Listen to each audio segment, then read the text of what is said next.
Nós estamos onde a notícia acontece. Bom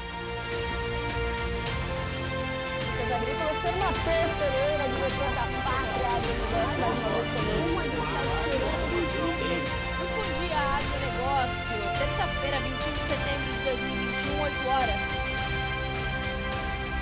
Tudo para que você seja o porta-voz de si mesmo. O IAC tem um tesouro aqui que está escondido, que estão só esperando para ser descoberto. A cada ano que passa, a gente percebe que está mudando o perfil do consumidor, mas é uma demanda crescente. Cada vez mais as pessoas querem ir para uma cafeteria e tomar um café diferente. Essa experiência de avaliar os cafés do programa de cafés especiais do Agronômico, do Instituto Agronômico de Campinas, é sempre uma surpresa. Eu percebo um nível de complexibilidade muito alto. Além de ser amostras únicas e totalmente exclusivas, né? São cafés com nível de complexibilidade únicos. Essa pesquisa que vem sendo conduzida no IAC, na verdade uma quebra de paradigma, porque a gente está propondo um novo tipo de café para a cafeicultura brasileira.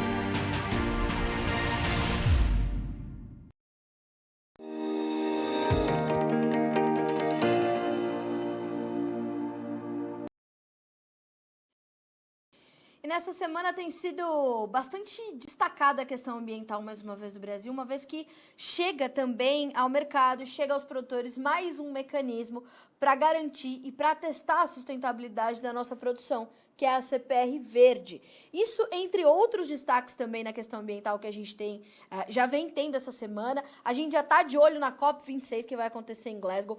O Ministério do Meio Ambiente se reuniu ontem também para discutir algumas pautas que a gente vai levar para Glasgow, porque, claro, o Brasil está sempre no centro dessas discussões e isso é pauta para a gente conversar agora com uma especialista, né? Especialista em direito ambiental, que é a doutora Samantha Pineda, grande parceira do Notícias Agrícolas já há muitos anos. Doutora Samantha, é um prazer ter a senhora novamente conosco aqui. Bom dia, seja bem-vinda. Bom dia, Carla. O prazer é sempre meu, mas não fala quantos anos que a gente é parceira não, tá? Não, vamos deixar pra lá, né, doutora Samantha? Vamos deixar, vamos deixar aí esse mistério para nossa audiência. Isso.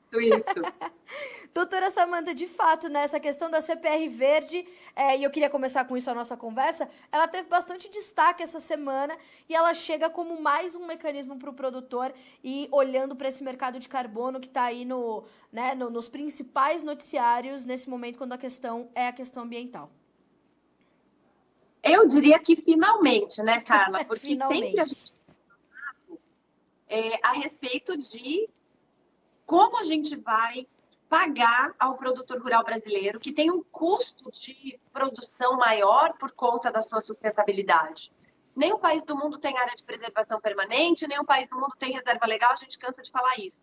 Mas fora isso, a gente tem formas de produção muito sustentáveis. O brasileiro usa em larga escala o plantio direto, tem usado demais, e aí é uma tecnologia que a Embrapa trouxe dos sistemas de integração, lavoura-pecuária, lavoura-pecuária-floresta, pecuária, lavoura, floresta, enfim, esses sistemas de integração que são conservacionistas de solo.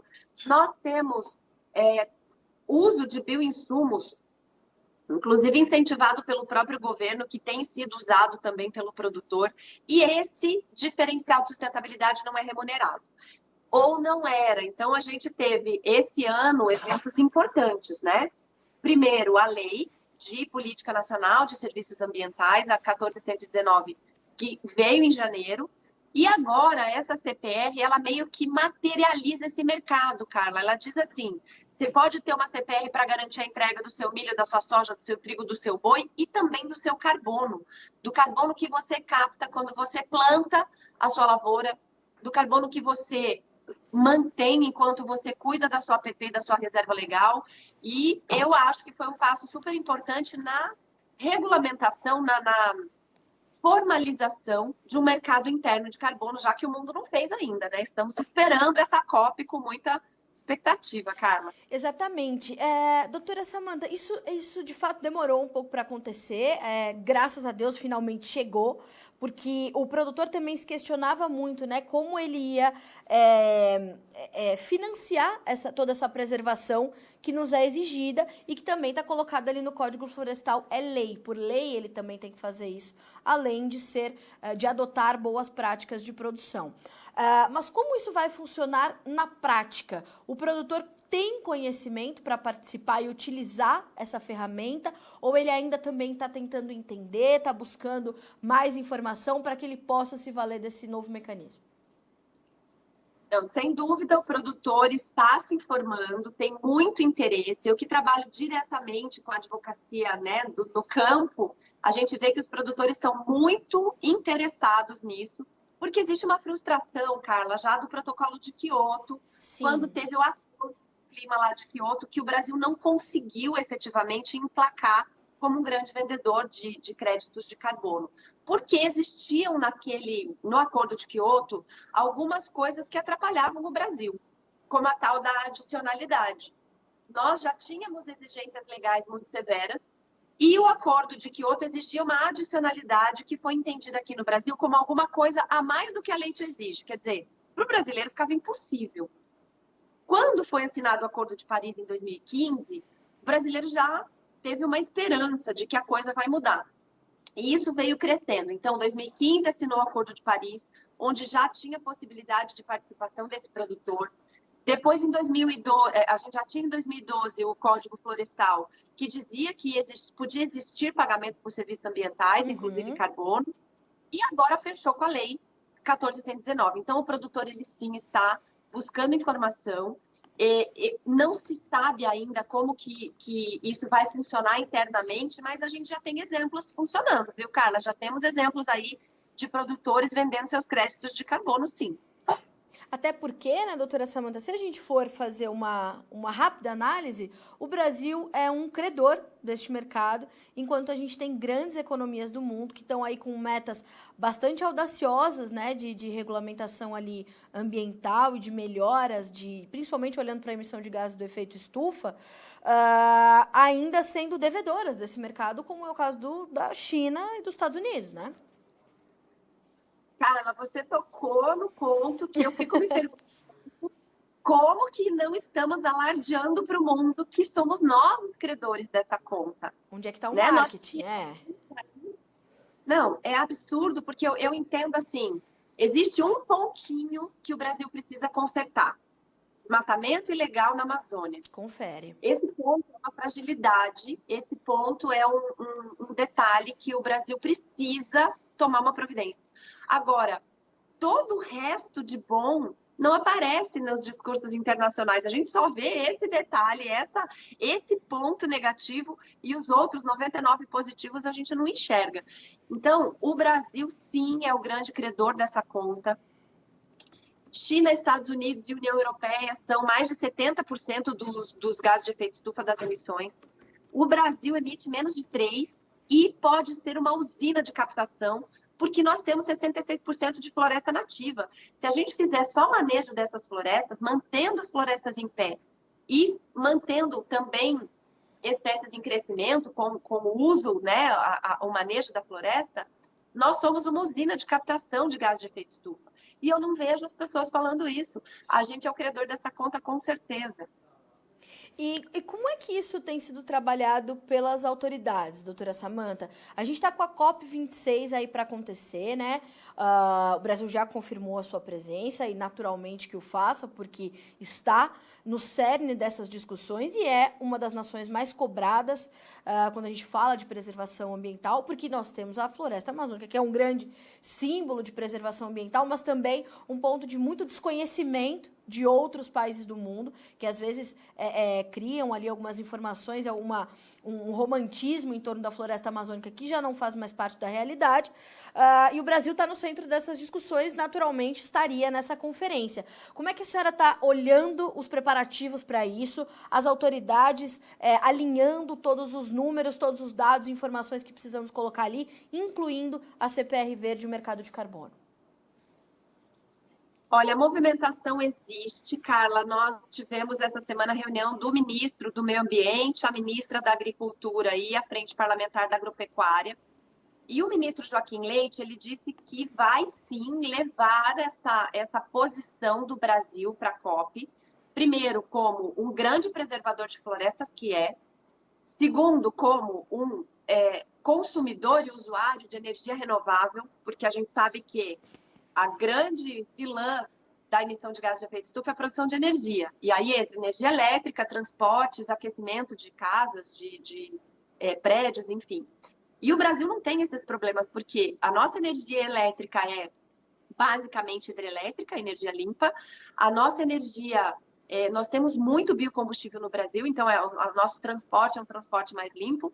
E a gente não tem aquecimento de casa, a gente não tem queima de combustível fóssil aqui no Brasil. Então ele pretende levar esses 3 pontos, que seriam preservador de florestas, usuário de energia renovável e que tem uma meta super ousada, apesar de ter menos de 3% de emissões, nós temos 43% como meta de redução até 2030. Quer dizer, é uma meta super ousada frente aos outros países. O Brasil, ele falou que vai levar isso, e o Brasil, como um credor, e ele falou que vai cobrar essa conta, que deveria ter vindo já em Kyoto, que se fala em 100 bilhões de dólares dos países desenvolvidos, para que os países em desenvolvimento possam ter uma outra forma de progresso, né? Que não seja tão poluente, que não seja tão degradadora do ambiente. Mas a gente vê esse posicionamento político sendo levado pela fala do ministro, mas a gente não vê isso sendo noticiado, e é isso que me preocupa, porque a comunicação é muito importante, né, Carla? Pois é, eu fiz até uma pesquisa rápida aqui enquanto a gente conversa para entender quais são as manchetes e o que a grande mídia fala sobre isso. Fiz esse questionamento, doutora Samantha, porque a gente fala sobre essa dificuldade de comunicação, principalmente dentro do agronegócio de uma forma geral, mas principalmente sobre a questão ambiental e muito atrelada à produção agropecuária, embora a gente tenha essa questão da energia e tudo mais, a gente está vendo a crise energética mundial acontecer e acionar um sinal enorme de alerta sobre o mundo, e essa transição para as energias verdes ser bastante frágil e precisa de um tempo para ser estabelecida, né, doutora Samantha? Então, a gente está falando de uma transição bastante complicada, que aqui no Brasil já se dá por essência, por ser um país tropical e tudo mais. Mas essa dificuldade que nós temos na comunicação. E, de fato, a grande mídia não está falando sobre isso, só está falando que a gente vai à conferência. Mas o que vai ser dito e os números que são, e contra eles não há argumentos, né, doutora Samantha, eles não são noticiados. A gente está falando desse crédito de 100 bilhões de dólares no mercado de carbono. Doutora Samantha, eu queria que a senhora explicasse, por gentileza, para a nossa audiência, como é feito isso e como o produtor que for, por exemplo, utilizar a CPR vai contabilizar essa captação de carbono para que eles possam entender e buscar, então, se utilizar disso para continuar reforçando esse papel do Brasil. Excelente pergunta, Carla. É a pergunta que todo mundo agora aumentou o volume aí para escutar, né? A resposta de como ser, então, para usar. Antes dessa resposta, eu vou só fazer um comentário a respeito das manchetes. Quando o ministro participou dessa reunião com a FPA, em que ele disse que vai posicionar o Brasil como, né, um preservador de floresta, um usuário de energia limpa e que tem metas ousadas de redução, a única coisa que saiu nas principais manchetes da grande mídia foi assim: Joaquim Leite repete Ricardo Salles e diz que vai cobrar os 100 bilhões dos países desenvolvidos. Quer dizer, sempre distorcendo para dar um enfoque negativo, politizando a questão ambiental e prejudicando o Brasil. A grande mídia não entende que derrubar o avião porque não gosta do piloto mata também quem está dentro, que inclusive são eles, né? Então, eu não consigo entender. Mas, enfim, vamos à sua resposta. O que o produtor pode fazer?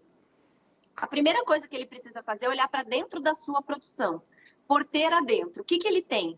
De área de preservação permanente preservada e a recuperar. Certo. O que ele tem de reserva legal, preservada e a recuperar. E o que ele usa de mecanismos conservacionistas de produção. Aquilo que a gente já falou aqui, plantio direto, sistemas de integração, bioinsumo, algum tipo de reservação de água, enfim, práticas sustentáveis. Ele tem que transformar isso tudo em projeto. Então, APP, eu vou ter que plantar lá 3 hectares de APP, eu vou transformar isso num projeto, vou colocar isso, informar isso ao órgão ambiental, e daí nasce o primeiro passo da emissão de um crédito de carbono, que é uma nota de ideia de projeto. Ele vai colocar no papel tudo o que ele faz para que possa se fazer um inventário.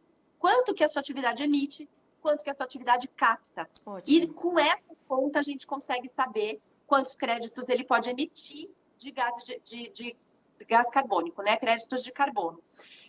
Isso é feito geralmente por um engenheiro, por um técnico efetivamente que possa fazer esse inventário habilitado. Cuidado, produtor, não caia na lábia de todo mundo.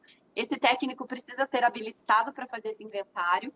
Mas uma vez fazendo esse inventário e tendo essa nota de ideia de projeto, aí ele passa por um passo a passo, que precisa, ele escolhe uma registradora desse crédito, tem várias, certo? Ele pode escolher essas registradoras para fazer o MRV, que é a mensuração, o registro e a verificação desses créditos.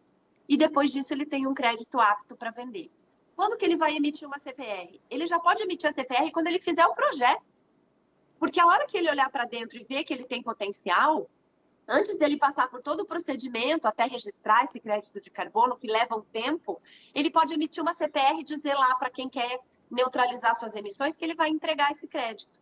E isso facilitou demais o comércio desse carbono e até o recebimento por esse produtor de um serviço que ele presta e pelo qual ele não era remunerado, viu, Carla?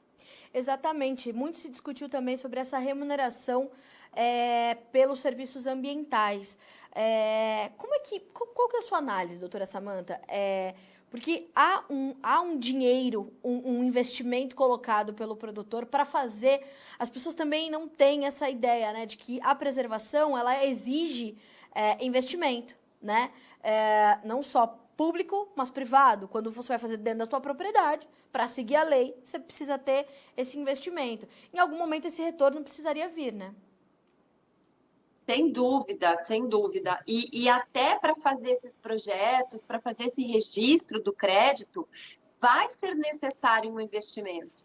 Mas a hora que o produtor senta para fazer conta, Carla, inclusive quando ele adota medidas mais sustentáveis, o ILPF foi um grande, eu diria aí até que um método que quebrou muitos paradigmas, porque aquela coisa que o agricultor não era pecuarista, o pecuarista não era agricultor.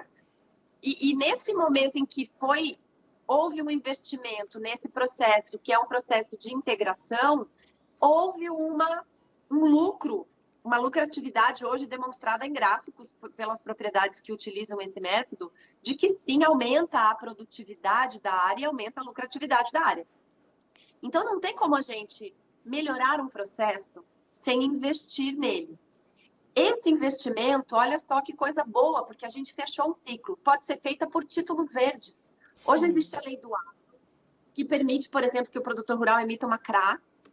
E essa CRA pode ser uma CRA verde, porque ela vai financiar um projeto de melhoria do meio ambiente. Tudo que tem impacto positivo ambiental pode ser financiado por um título verde.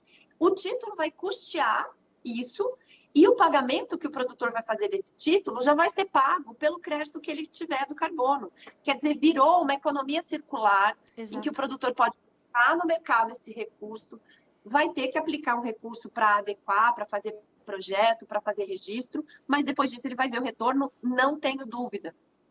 E é importante a gente dizer, né, doutora Samantha, nos remetendo ao começo da conversa, que essa precificação do mercado de carbono, ela acaba direcionando essa demanda para os consumidores que não conseguem atingir essas metas de redução. Então, eles têm essa possibilidade de compensar essa situação comprando esses créditos de carbono e justamente fazendo com que essa posição de credor do Brasil, em algum momento, seja observada e reconhecida, não é? Isso é uma pergunta que muita gente faz, mas quem que paga por esses créditos? Quem vai ser o meu comprador? Olha, principalmente, obviamente, o mercado externo, porque são os maiores emissores, mas aqui dentro do Brasil, existem empresas que querem ser carbono zero. Nós temos um caso de sucesso que eu vou divulgar aqui, porque já divulguei, inclusive, no meu programa, que é o Carrefour. O Carrefour está pagando para uma propriedade rural neutralizar as emissões da sua frota, porque é uma política que o Carrefour decidiu adotar. Existem empresas como a Gazin, a Avatim, que é uma indústria de cosméticos, que estão pagando por serviços ambientais a produtores rurais para neutralizarem as emissões da sua empresa, por uma questão de reputação, por uma questão de missão de valor. Então, existe um mercado, principalmente empresarial. Não estou falando dos programas públicos, tem o Floresta Mais, tem o Produtor de Águas, que são recursos públicos destinados ao produtor rural, mas existe um mercado privado em que empresas que querem ser neutras em carbono, existe uma empresa de ambulâncias que também quer neutralizar todas as emissões da sua frota de ambulâncias e está pagando a produtores rurais que têm que recuperar suas APPs, por exemplo.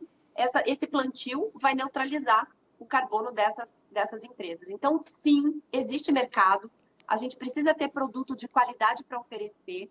E o que é produto de qualidade? É um crédito de carbono verificável, onde eu possa ver onde está esse lastro. E é um lastro ambiental, né? Uma coisa super aferível, super verificável, e que o produtor rural brasileiro tem uma vantagem muito grande, porque nós temos essa forma de agricultura de baixo carbono, reconhecida. Vamos fazer com que isso vire um mercado super eficiente, tanto interno quanto externo. E, doutora Samantha, isso tudo está em linha com essa outra frente da questão sustentável, e não só falando da sustentabilidade ambiental, mas a sustentabilidade de propriedades e de negócios, de indústrias como um todo, que são as práticas ESG, ou de meio ambiente, social e governança. E essas três juntas, realmente, elas formam uma base de sustentabilidade importante que podem, naturalmente, aumentar o potencial desses produtores na captação e na garantia da utilização de mecanismos como a CPR Verde, o que ajuda, inclusive, na transparência do negócio deles, né? Carla, olha, falar com o entrevistador inteligente é a melhor coisa que tem. Muito obrigada. Você tem essa visão do geral e isso realmente está tudo conectado. Se a gente for buscando, a gente vai chegar lá nos ODS, que são os Objetivos do Desenvolvimento Sustentável da ONU, que são 17 ODS. E esses Objetivos do Desenvolvimento Sustentável foram metas que a ONU colocou para que as nações se desenvolvessem de um jeito mais sustentável para o planeta.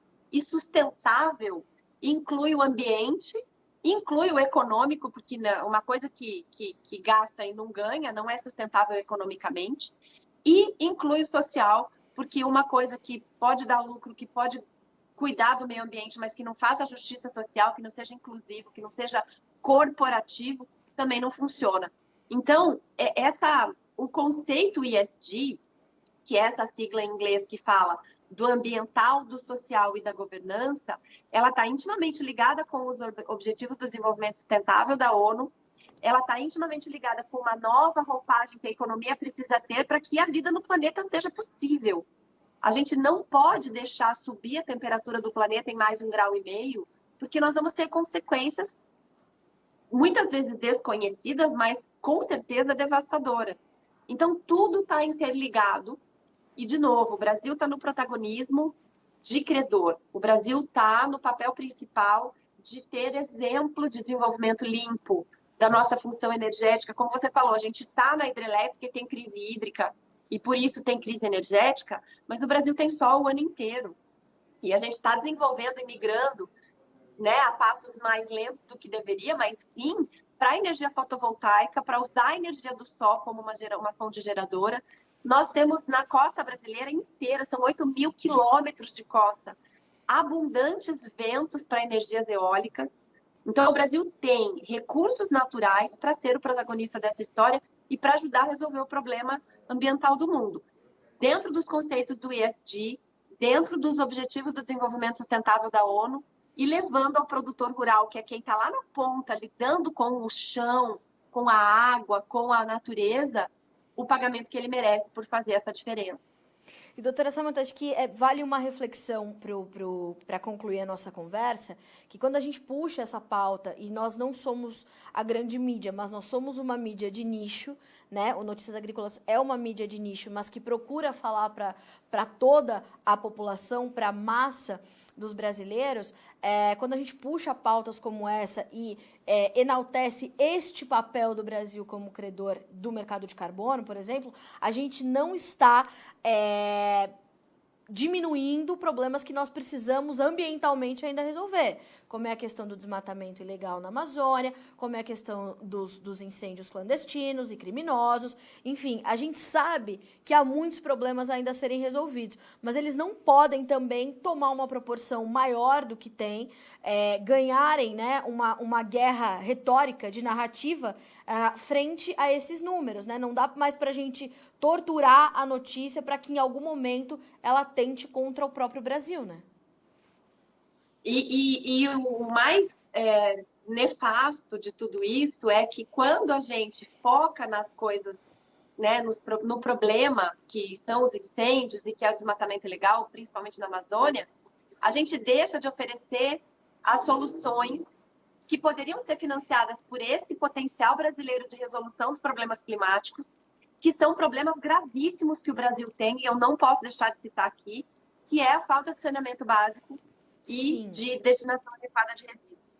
Quando a gente fala de pulmão do mundo, a gente fala de oceanos. Mais de 50% do oxigênio respirado vem dos mares. E a regulação climática também é feita pelas águas do mar. A Terra é mais de 70% de água. E quando a gente fala de falta de saneamento e de falta de destinação adequada de resíduos, que são os problemas dos lixões, que é o problema do esgoto a céu aberto, nós estamos falando de influência direta no mar, porque tudo que não é tratado nos esgotos vai para o rio e vai para o mar, e todo lixo que vai acabar, né, não é destinado adequadamente, a água é infiltrada ou isso é carreado para rio que vai para o mar. A gente tem falado de oceanos de plástico, enfim, e a gente não vê essa pujança da briga ambiental que a gente vê contra o desmatamento da Amazônia por implantar saneamento básico em todo o país. Se é para vir um recurso internacional para melhorar o meio ambiente brasileiro, que ele venha para cuidar de saneamento básico, de destinação adequada de resíduo e de regularização fundiária, que é o que vai ajudar a resolver o desmatamento ilegal. Então, a gente precisa focar, todo mundo tem que ter um pouco de entendimento para que a gente foque na solução e não deixe passar essa oportunidade nesse discurso retórico que, infelizmente, só faz mal para o nosso país mesmo. E combater a desinformação, ela é um ponto principal. A senhora pontua, por exemplo, a questão da regularização fundiária. Eu e você, né, doutora Samantha, já debatemos isso aqui outras tantas vezes. Quando as pessoas subvertem a questão da regularização fundiária, elas, inclusive, a grande mídia e celebridades que desconhecem a lei da regularização fundiária e a sua importância e a sua necessidade, elas têm certeza de que a lei da regularização fundiária vai promover grilagem de terra, venda de terra para aquele monte de bobagens, quando na verdade é o contrário. Isso. Quando na verdade é o contrário, né, doutora Samantha? Quando algo tem CPF ou CNPJ é mais fácil de cobrar. Eu sempre falo, por que a gente não tem as proporções de desmatamento que tem lá na Amazônia, aqui em Santa Catarina? Eu moro em Florianópolis e eu tô do lado de áreas super vegetadas. Porque se alguém resolver derrubar uma árvore, tem 35 mil denúncias na hora, porque tem vizinho, porque tem gente que tem CPF, o seu terreno tem limites. Quando a gente tem dono da terra, a gente multiplica o número de fiscais. Aquele vazio imenso que existe no norte do nosso país precisa ser resolvido, é um problema histórico. Nós temos mais de 50 milhões de hectares não atribuídos no Brasil. E isso é um problema, isso é um prato cheio para o crime de tráfico de madeira, de tráfico de animais, de grilagem efetivamente. Claro. Então, a regularização fundiária é a melhor solução para esse problema. Mas esse problema da desinformação, Carla, eu de novo rendo homenagens a você. Meu porque Deus. A gente está todo dia tentando combater, mas precisa ser combatido. É isso, mas enquanto a gente estiver aqui de pé e fazendo jornalismo vigilante, como eu costumo dizer, doutora Samantha, num momento do mundo onde as pessoas se informam pelas redes sociais, há muitas redes sociais e há muitos canais muito legais hoje e muito responsáveis, mas ao mesmo tempo eu já vi grandes profissionais serem censurados pelo Instagram, doutora Samantha, ao falarem que a pecuária, e não era a pecuária brasileira, trazendo dados reais sobre a emissão de metano e depois a captação desse carbono e tudo mais.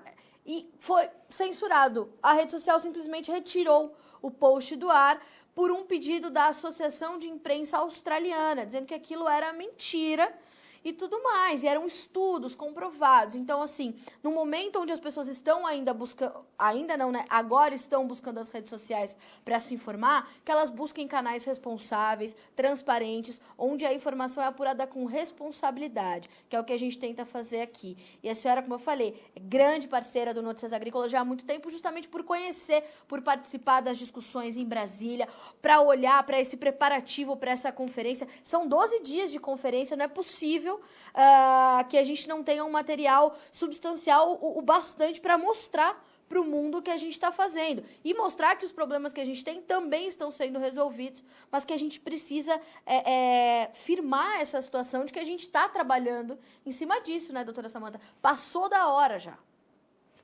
Passou da hora. Quem se informa por rede social precisa filtrar o que consome e a gente precisa também filtrar o que fala, né, Carla? Eu Com vi certeza. aí artigos falando cada besteira, cada bobagem, que é uma judiação, porque eu sempre falo, se você vai falar de um assunto, leia, se informe primeiro, ou deixe quem entende falar sobre o assunto. E a gente, quando fala do papel importante que o Brasil tem, e que eu imagino que sim, que em 12 dias a gente tenha para mostrar na COP, e a COP ela vai funcionar como stand do Brasil lá em Glasgow, no salão onde vai acontecer, centro de convenções, né, de Glasgow, onde vai acontecer o evento, e ele vai ter uma espécie de stand remoto que vai estar em Brasília, que vai colocar especialistas para falar, que vai mostrar o que o Brasil está fazendo. Agora, a gente precisa exatamente desse filtro, porque não adianta a gente ir mostrar o que está fazendo e as pessoas dizerem simplesmente isso é mentira, como esse site australiano pediu para tirar uma informação. Exato, exatamente. De referência à pecuária brasileira. A pecuária está em 4º lugar nas emissões. O primeiro lugar disparado, com mais de 70% de emissões, é produção de energia. E isso não se fala, né? Coloca essa culpa na pecuária. Existem até aí alguns documentários com esses números distorcidos. Então, a gente precisa ter parcimônia. Não adianta a gente... Uma questão que é técnica. Vamos olhar números, vamos olhar estudos e vamos tomar as decisões com base na ciência. Eu sou advogada, acabei vindo parar nessa parte mais jornalística exatamente porque eu entendia que a ciência sem a comunicação não funcionava. Exatamente. Então, nós uma advogada que entendia muito de direito, comparado, inclusive, ambiental, já estudei o direito, a lei ambiental de mais de 20 países do mundo, mas sem essa comunicação a gente não consegue levar essa informação. Então, por favor, né, filtrem a informação, não consumam qualquer coisa. É exatamente isso. Por isso que, né, hoje já fui aqui 2 vezes elogiada pela senhora, mas eu também, toda vez que falo contigo, né, doutora Samanta, deixo muito claro a confiança que nós temos no teu trabalho, no teu conhecimento, e conhecimento bom é conhecimento compartilhado. Então, muito obrigada mais uma vez por estar conosco, por trazer orientação, explicação, conhecimento. As portas do Notícias Agrícolas estão sempre abertas para você. Doutora Samanta, obrigada mais uma vez, é sempre um prazer recebê-la. Eu que agradeço, um grande abraço para todo mundo. E eu vou pedir para as pessoas que nos assistem, Carla, que compartilhem essa notícia. Né? Hoje está tão fácil compartilhar aí, manda para todo mundo. Se 10 para quem você mandar, 5 assistirem e a gente conseguir levar uma informação verdadeira para essas pessoas, poder abrir a cabeça de alguém, a gente já fez o nosso papel, né? Então, por favor, compartilhem aí as nossas conversas. É isso mesmo. Doutora Samanta, bom trabalho, bom restinho de semana para você. A gente vai continuar se falando, vamos acompanhar juntas a COP26 e a gente vai atualizando as informações por aqui no Notícias Agrícolas. Obrigada. Obrigada, grande abraço. Um abraço. Pois é, senhoras e senhores, ouçam quem entende, especialistas no assunto, né? É sempre bom a gente ouvir quem sabe muito, muito, muito mais que a gente, porque assim a gente consegue alinhar as informações e trazer para vocês. Então, chega ao mercado ACPR Verde, mais um mecanismo para você atestar a sua sustentabilidade e receber por ela, receber pelos seus serviços ambientais, e é uma forma de nós tentarmos trazer regulamentação, né? E, obviamente, direcionar o mercado de oferta e demanda deste mercado de carbono, que é um mercado que está ali no centro das discussões agora. A doutora Samantha explicou como vai ser o funcionamento dessa CPR, como você tem que agir, o seu passo a passo para poder utilizar esse mecanismo. Já há casos de sucesso, já há grandes grupos aqui no Brasil financiando essas práticas, né, para que haja essa intensificação da nossa sustentabilidade, que já há muitos anos acontece no Brasil, né? O Brasil é vanguardista ali no sistema de plantio direto. Veja você, desde a década de 70, quando a gente mudou a cara do Brasil, olhou para o Cerrado e transformou o Cerrado, e depois a gente espalhou isso para todo o Brasil. Então, a nossa sustentabilidade não é de hoje, mas ela vem sendo aprimorada ano a ano, mês a mês, dia a dia, que o produtor começa uma nova safra neste país. Então, já, se você chegou agora, essa entrevista vai estar na íntegra disponível para você aprender mais e começar a olhar para essa CPR verde, porque isso é mais um mecanismo importante para você receber pelos seus serviços ambientais. A gente fica por aqui, mas segue a nossa programação para que você seja o produtor rural mais bem informado do Brasil. Se inscreva em nossas mídias sociais, no Facebook Notícias Agrícolas, no Instagram @Notícias Agrícolas e no nosso Twitter @Notiagre. E para não perder nenhum vídeo, não se esqueça de nos acompanhar no YouTube e na Twitch, Notícias Agrícolas Oficial.